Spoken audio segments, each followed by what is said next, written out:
Shalom, queridos! Graça e paz, aqui é o Bispo John Kennedy e hoje vamos estar meditando em Romanos capítulo 5, versículo por versículo, trazendo uma breve explicação de cada versículo para que você possa ter um entendimento melhor da palavra de Deus. Romanos capítulo 5, verso 1 vai nos dizer o seguinte: agora que fomos aceitos por Deus pela nossa fé nele, temos paz com ele por meio do nosso Senhor Jesus Cristo.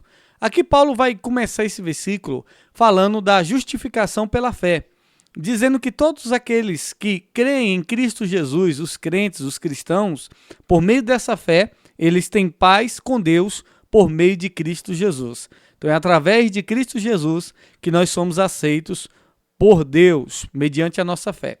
O verso 2 vai dizer: foi Cristo quem nos deu, por meio da nossa fé, esta vida na graça de Deus. E agora, continuamos firmes nessa graça e nos alegremos na esperança de participar da glória de Deus. Forte, né? Aqui no versículo 2, Paulo vai continuar explicando que a fé em Cristo Jesus nos dá acesso à graça de Deus. E nós permanecemos firmes nessa esperança, crendo na glória futura de Deus, que a esperança, nós precisamos entender isso, a esperança é o ponto central da fé cristã. A esperança de quê? A esperança que Cristo voltará para arrebatar a sua igreja e todos aqueles que forem salvos mediante a fé irão morar na eternidade com ele para todos sempre. Verso 2.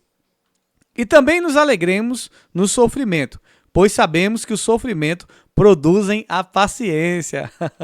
Ó, é muito forte. Então Paulo aqui vai nos mostrar que nós cristãos devemos nos alegrar, devemos dar glória a Deus pelas tribulações, pelos problemas.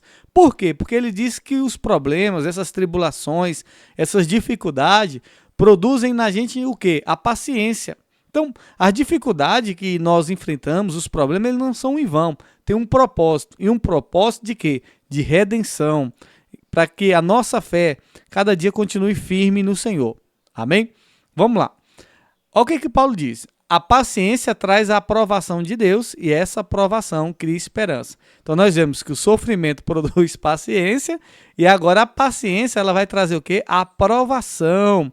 E essa aprovação vai criar em nós o quê? Esperança. Então Paulo está mostrando aqui que não é em vão que a gente tem um crescimento espiritual quando entendemos a passar pelos processos, a passar pelas dificuldades, pela luta, tendo paciência, e essa paciência vai nos trazer aprovação e essa aprovação vai nos dar esperança. Amém? Vamos para o próximo versículo. É muito interessante também ressaltar sobre isso aí, porque tem gente que diante dos problemas e dificuldades só vive reclamando, só vive murmurando. Todo mundo passa problema, todo mundo tem dificuldade.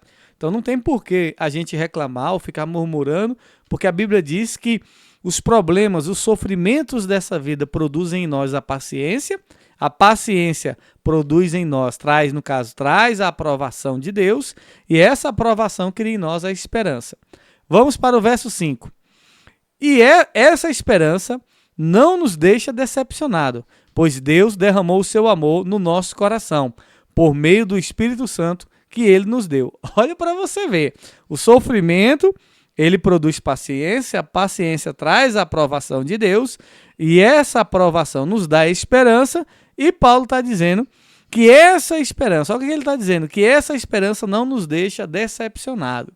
Então Paulo está dizendo que essa esperança em Deus não nos decepciona. Por quê? Porque sabemos que o que Deus tem para nós é muito melhor, como diz a palavra do Senhor, que todas as coisas cooperam para o bem daqueles que amam a Deus. E Paulo está dizendo que o amor de Deus é derramado em nossos corações pelo Espírito Santo. Então, através dessa esperança que nós não nos decepcionamos, o amor de Deus é derramado nos nossos corações por meio do Espírito Santo. Vamos para o verso 6.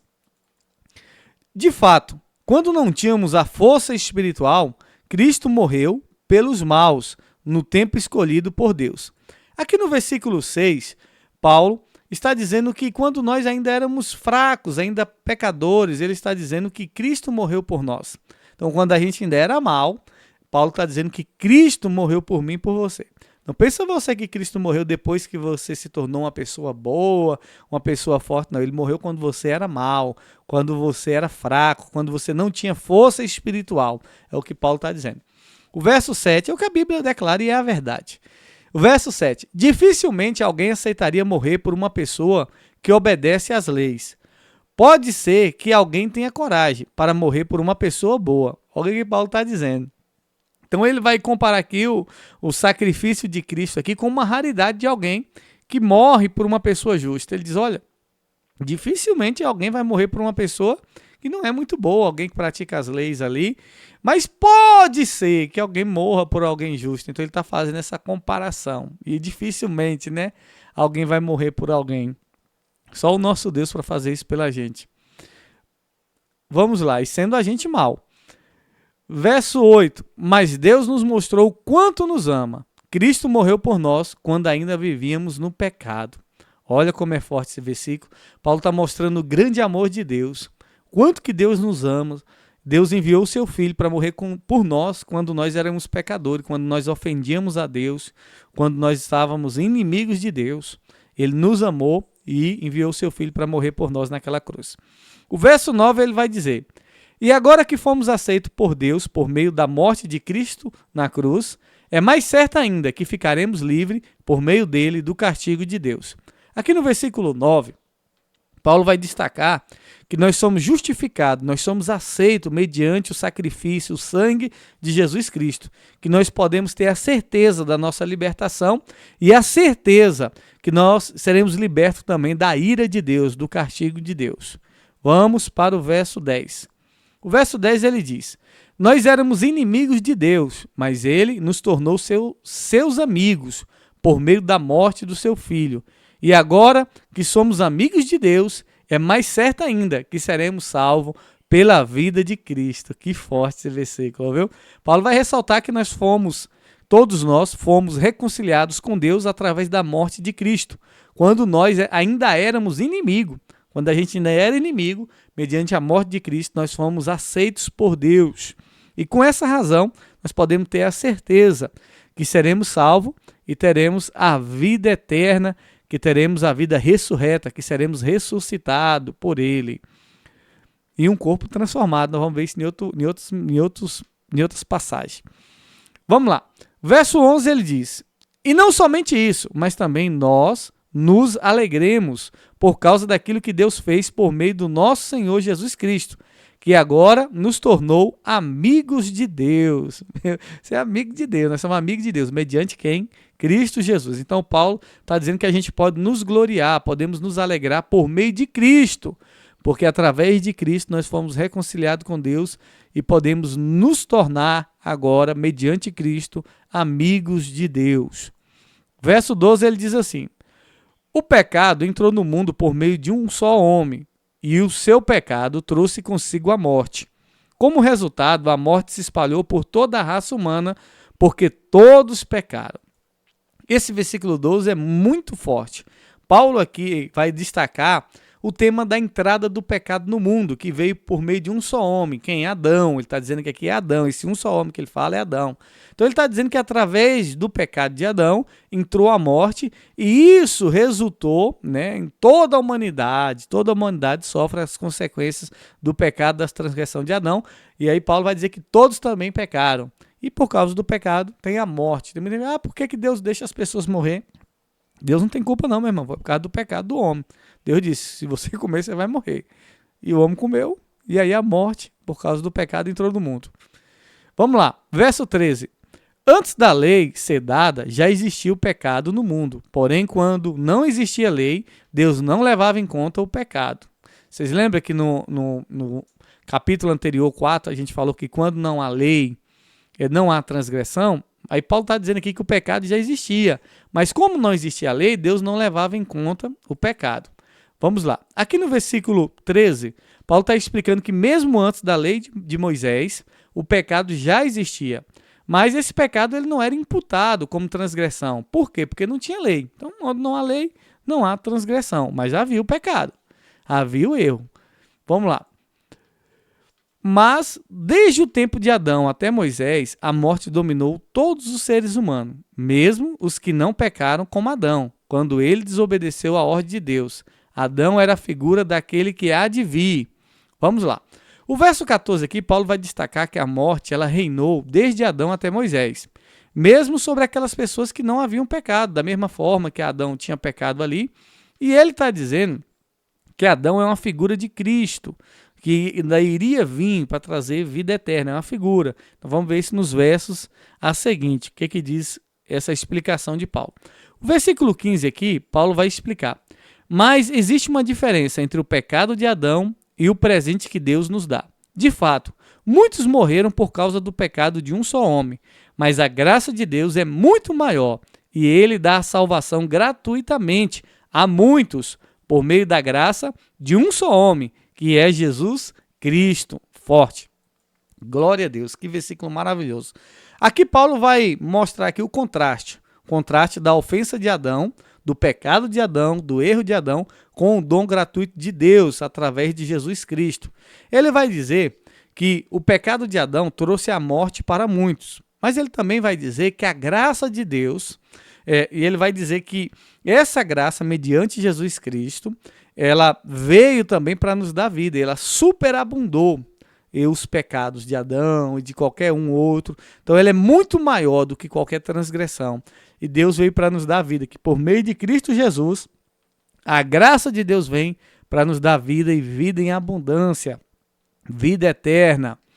O verso 16 ele vai dizer: e existe uma diferença entre aquilo que Deus dá e o pecado de um só homem. Porque no caso do pecado, a condenação veio por causa de um só pecado. Porém, no caso da salvação, Deus perdoa os que têm cometido muitos pecados, embora não mereçam esse perdão. É forte, né? Olha o que Paulo está explicando aqui. Ele está dizendo que tem uma diferença entre o dom de Deus e a consequência do pecado de Adão. O pecado de Adão afetou todo mundo, trouxe a condenação para todas as pessoas. E ele está dizendo que esse dom de Deus, por meio de Jesus Cristo, nos dá a salvação. Então, o pecado de Adão afetou a muitos, mas o dom de Deus, a morte de Jesus Cristo, que veio e ressuscitou, pagou o preço pelos nossos pecados, ele perdoa todos os nossos pecados. É muito maior. Ele não perdoa só um pecado, ele perdoa todos os pecados. Vamos lá, o verso 18. O verso 17 vai dizer o seguinte: é verdade que por causa de um só homem e por meio do seu pecado, a morte começou a dominar a raça humana. Mas o resultado do que foi feito para um só homem, Jesus Cristo, é muito maior. O que Paulo está dizendo? E todos aqueles que Deus aceita e que recebem como presente a sua imensa graça reinarão na nova vida por meio de Cristo. Forte, poderoso. Aqui Paulo vai enfatizar que aqueles que receberam a abundância da graça de Deus, o dom da justiça de Deus, reinarão em vida por meio de Cristo Jesus. Então ele torna a fazer aqui esse contraste entre mostrar o reinado do pecado que trouxe morte, como o reinado da vida de Cristo Jesus, que traz aí a justiça e a vida por toda a eternidade. E ele mostra que a graça de Deus é muito maior. Tem muitas pessoas que por ela cometerem algum erro, fazerem alguma coisa, muitas vezes grave, considerado aos olhos humanos, ela acha que não tem mais jeito. Mas eu quero dizer para você que a graça de Deus é muito maior do que qualquer pecado. E ele tem poder para perdoar e para lhe dar vida, para lhe restaurar. Vamos para o verso 18. No verso 18 ele diz assim: portanto, assim como um só pecado condenou a todos os seres humanos, assim também um só ato de salvação liberta todos e lhe dá a vida. Então nós vemos aqui no verso 18, Paulo mostrando que o impacto do pecado de Adão trouxe a condenação para todos nós. E ele também está mostrando que o ato de justiça de um só homem, quem? Jesus Cristo, trouxe a graça de Deus, trouxe a justificação, trouxe o perdão para nós. Se por causa de Adão todos foram condenados, agora através de Cristo todos têm a possibilidade de serem salvos e perdoados, justificados e aceitos por Deus. Vamos para o verso 19. E assim, como muitos seres humanos se tornaram pecadores por causa da desobediência de um só homem, assim também muitos serão aceitos por Deus por causa da obediência de um só homem.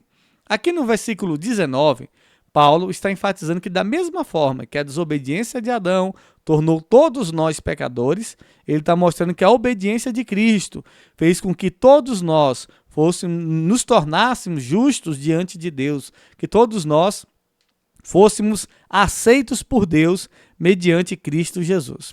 Poderoso, né? Então, glória a Deus pelo nosso Senhor Jesus Cristo, que através dele nós somos aceitos. Vamos lá para o verso 20. A lei veio para aumentar o mal, mas onde aumentou o pecado, a graça de Deus aumentou muito mais ainda. É forte. Paulo explica que a lei ela foi dada ali para aumentar a consciência do pecado, para as pessoas saberem, sabe? Sabe quando você faz algo errado que você não tem a consciência e você muitas vezes é apto de fazer aquilo ali e você nem percebe quando alguém vem e fala, ó, isso você está fazendo errado. E isso, aquilo ali aumenta assim, a sua consciência do mal que você faz. E toda vez que você fizer aquilo, a condenação sobre você vai vir bem maior, porque você tem consciência do erro que você está cometendo. Aí Paulo está dizendo que onde esse pecado, essa consciência do pecado aumentou, a graça de Deus ainda é muito maior. Então, mesmo que você erre, sabendo que muitas vezes você é falha, pecador, e vem aquela condenação, saiba que o amor de Deus, a graça de Deus é muito maior para te perdoar, para te restaurar. Aonde o mal se tornou, a consciência do pecado se tornou grande, o amor de Deus, a graça dele é muito maior. Entenda isso. Então, não deixa o diabo ficar te acusando, não deixa as pessoas ficar te condenando por causa de um erro, por causa de uma falha, não deixa a tua consciência ficar te condenando. Entenda que a graça de Deus é muito maior do que qualquer pecado, é muito maior do que qualquer consciência do mal. Vamos lá para o verso 21, finalizando. Isso aconteceu a fim de que, assim como o pecado dominou e trouxe a morte, assim também a graça de Deus, que o leva a aceitar as pessoas, dominasse e trouxesse a vida eterna. Essa vida é nossa por meio do nosso Senhor Jesus Cristo. Aqui no versículo 21, Paulo vai fazer esse contraste, essa comparação entre o reinado do pecado, que trouxe o quê? Trouxe a morte espiritual. E ele vai mostrar o reinado da graça de Deus, mediante Jesus Cristo, que traz o quê? Que traz a vida e vida eterna. Se o pecado de Adão nos trouxe a condenação, se o pecado de Adão nos trouxe a morte espiritual, a morte eterna, agora nós vemos que, por meio de Jesus Cristo, da sua justiça, nós temos agora a vida eterna, nós temos agora a possibilidade de sermos aceitos por Deus. Então o pecado ele trouxe consequências negativas, só que a graça de Deus, através da obra redentora de Cristo Jesus, também trouxe benefícios eternos para sempre, para todos aqueles que creem em Cristo Jesus. Então a justiça de Cristo é o caminho que nos salva, é através de Cristo que nós temos a vida eterna e a reconciliação com Deus. Não tem outro caminho, não é a igreja, não é o pastor. A igreja é um lugar onde a gente se reúne para aprender a palavra de Deus, não é a religião que nos liga, mas é a nossa fé em Cristo Jesus que faz com que a gente tenha a vida eterna. É por meio de Cristo que nós somos aceitos por Deus. Que palavra maravilhosa, né? Que capítulo maravilhoso. Eu espero que Deus nos conceda a oportunidade de estar trazendo os outros capítulos e trazendo a explicação de cada versículo, tá bom? Aqui é o Bispo John Kennedy. Se inscreve lá no meu canal no YouTube. Compartilhe essa mensagem com mais pessoas, para que mais pessoas possam entender da palavra de Deus, possam compreender e possam ver quão Deus é bom, o quanto a sua graça é maravilhosa, o quanto que a sua graça superabundou e o quanto que nós somos aceitos por Ele, sendo nós ainda pecadores. Deus abençoe a tua vida, eu declaro paz e prosperidade. Até o próximo capítulo, em nome de Jesus.